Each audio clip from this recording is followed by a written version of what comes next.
Ascension is near.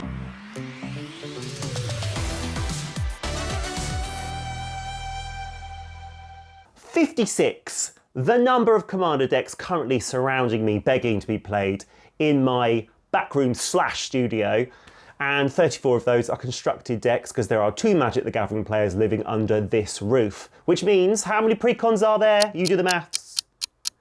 22 precons. I meet my friends mostly once a week to play Magic, which means our precons and our lovingly crafted commander decks are sort of fighting for attention.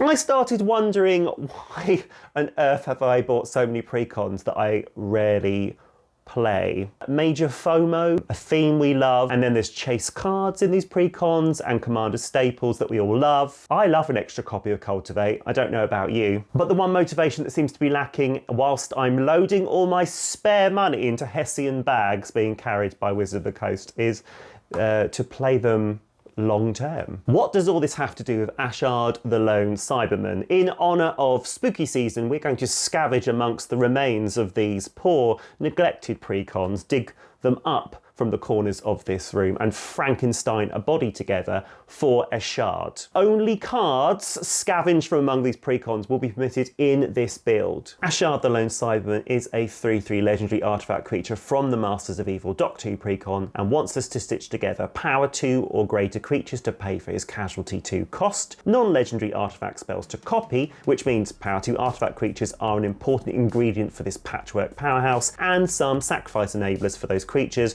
though they can be the fleshy kind, not just the wired, to give Ashad a hand or a foot or maybe a spleen. Maybe you'd like to lend me a hand and keep this channel alive by subscribing. I just need a hand. You can keep your other body parts to yourself. Our friendly neighbourhood robotic skeletal warriors, the Necrons from Necron Dynasties, love creating 2/2 Necron creature tokens. That's power 2 for our casualty cost, and they are also artifact creature spells ready to get Xeroxed by Ashad when he's abusing the printer at work for his own copying needs. The Masters of Evil precon, the freshest meat on this list, contains a host of Daleks and Cybermen cards, which are also pumping out the 2 power plus bodies with cards like the Dalek Emperor, the Cyber Controller, Death in Heaven, and the completely nuts Genesis of the Daleks. So lots of ETBs and triggers creating bodies. If we double up on the things that are creating those bodies, then we have more bodies to use for casualty costs, and then the cycle goes round and round and round, fueling itself. Creating an army of artifact creatures is jam dandy, but aggro strategies, as I've said before, are pretty difficult to pull off. Both the Masters of Evil and the Necron Dynasties precons meet on the Venn diagram on that part that says Menace,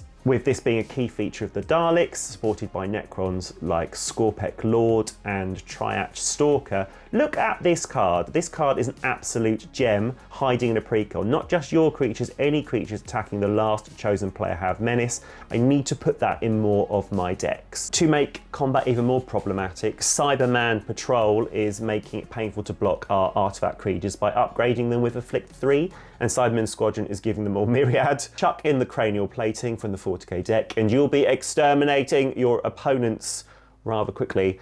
Mishra provides us wonderful toys to supplement our deck from Mishra's Burnished Banner. Quick quiz, how many precons do you think have been released since Mishra's Burnished Banner?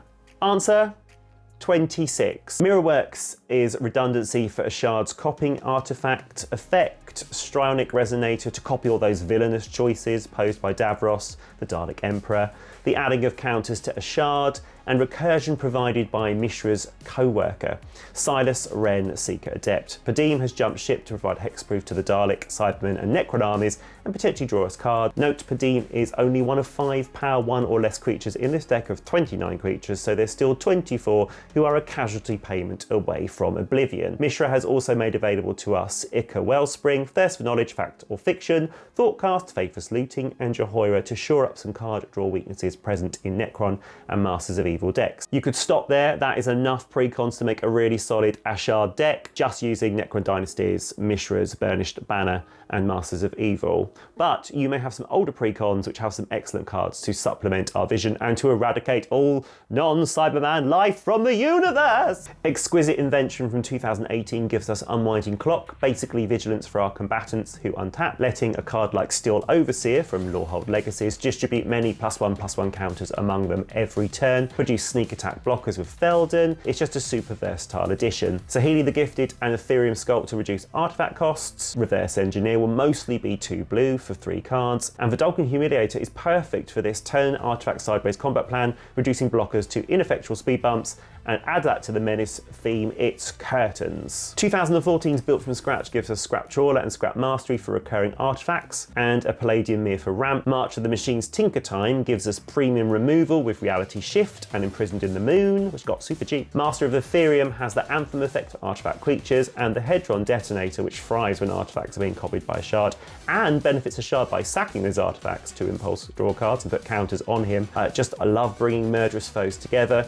I considered Workshop Elders from that precon because flying continues to wreck people in my playgroup, but actually I've lent in on another evasion Menace in this, but it's definitely one to watch out for the future. And Lorehold Legacies gives us Mere Battleship, which if we're paying that casualty cost with Ashad, we can get 2 copies of Mere Battleship, which means we get 2 4/7 battleships and 8 Mere ET beings, so we can tap those 8 Mere when we attack with the battleships, so both of them get +8 and deal 8 damage, so we're looking at 16 damage plus another 16 damage from that onboard Mere-based laser cannon that Mere battleships have.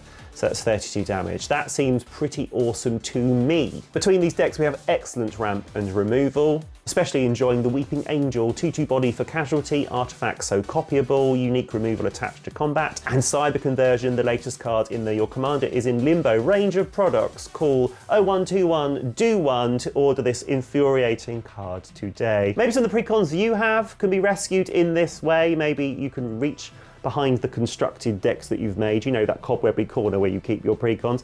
Maybe there's your new favourite deck waiting to happen. Maybe you can stitch all those precon parts together and shout, "It's alive!" like Dr. Frankenstein.